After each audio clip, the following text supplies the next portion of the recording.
Hi అండి, welcome back to our channel అమ్మ చేతి కమ్మని వంట. ఇవాళ రెసిపీ వచ్చేసి చల్లమిరపకాయలు.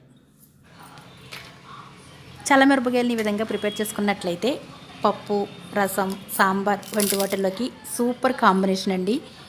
అంతేకాదు మనం ఈవినింగ్ స్నాక్స్గా కూడా వీటిని తీసుకొచ్చు తినొచ్చు అనమాట. కారం ఉండవండి, కమ్మగా చాలా బాగుంటాయి. నేను ఏ విధంగా ప్రిపేర్ చేశాను ఈ వీడియోలో చూసేద్దాం రండి. ముందుగా 1 కేజీ మిరపకాయలను తీసుకుని శుభ్రంగా 2-3 సార్లు కడిగి తీసుకోవాలండి. కడిగిన తర్వాత వాటిని చెమ్మదనం అంతా పోయేంత వరకు ఒక అరగంట సేపు పక్కన ఉంచేసేయండి. ఈలోగా మజ్జిగను ప్రిపేర్ చేద్దాం. ఒక అరజాడి పెరుగును మజ్జిగలా చిక్కటి మజ్జిగలా చేసుకుని ఒక బౌల్లో వేసుకోండి. ఒక కాయ నిమ్మరసం, 2 టేబుల్ స్పూన్స్ ఉప్పును వేసి కలపండి. కలిపిన తర్వాత ఈ మిరపకాయలను ఘాట్లు పెట్టుకుని మజ్జిగలో వేసేసేయండి. మిరపకాయలు మజ్జిగలో వేసిన తర్వాత మధ్య మధ్యలో కదుపుతూ ఉండండి. పైకి కిందకి కుదపండి. మరుసటి రోజుకి మజ్జిగలోంచి సెపరేట్ చేసి వీటిని పలుచుగా ఆరబెట్టుకోవాలండి. చాలామంది అయితే 3 రోజుల పాటు అలా ఉంచేస్తారు మజ్జిగలో. అలానూ ఉంచవచ్చు, లేదంటే మరుసటి రోజు తీసి ఆరబెట్టొచ్చండి. అలా 3 రోజులు ఉంచేస్తే మిరపకాయలు అనేవి చివుకుపోయినట్టు అయిపోతాయి అన్నమాట. మనకి కాయపరంగా ఉండదు, మెత్తగా అయిపోయే అవకాశం ఉంటుందండి.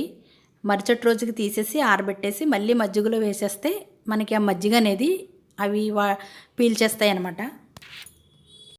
చూడండి, మిరపకాయలని ఎండలో పెట్టిన తర్వాత ఈ విధంగా కలర్ చేంజ్ అవుతాయండి.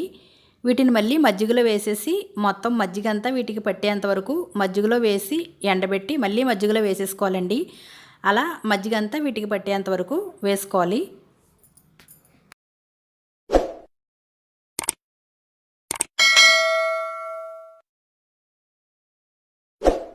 మజ్జిగ అంతా పట్టిందండి. ఇప్పుడు మజ్జిగలో వేసే అవసరం లేదు వీటిని. కాబట్టి వీటిని పలుచగా డ్రైగా అయ్యే విధంగా ఆరబెట్టేసుకోవాలి. మన ఛానల్లో వాము కారం పొడి, చల్లమిరపకాయల పొడి, చల్లమిరపకాయలు, మజ్జిగతో పని లేకుండా ఊర మిరపకాయలు కూడా ఉన్నాయండి. వీడియోస్ కూడా ఉన్నాయి. మీకు అవసరమైతే ఆ వీడియోస్ని కూడా ఒకసారి చూడండి. మిరపకాయలు మజ్జిగలో వేసేటప్పుడు ఉప్పు ఎక్కువగా వేసుకోకూడదండి. మిరపకాయలకి ఉప్పు పట్టేస్తాయి. కాబట్టి మనం ఫస్టే తక్కువగా వేసుకుని మజ్జిగలో కలిపిన తర్వాత మిరపకాయలు వేసిన తర్వాత మరుసటి రోజుకి మనకు తెలుస్తుందండి ఉప్పు కరెక్ట్గా సరిపోయిందో లేదో అని. అప్పుడు చూసి వేసుకోండి. ఫస్టే వేసేస్తే మిరపకాయలకు ఉప్పు పట్టే అవకాశం ఉంటుంది. మిరపకాయలు బాగా ఈ విధంగా ఎండిన తర్వాత వీటిని నేను వేయించి చూపిస్తానండి. డీప్ ఫ్రైకి సరిపడగా ఆయిల్ వేసుకుని మిరపకాయలని వేయించుకోవాలి.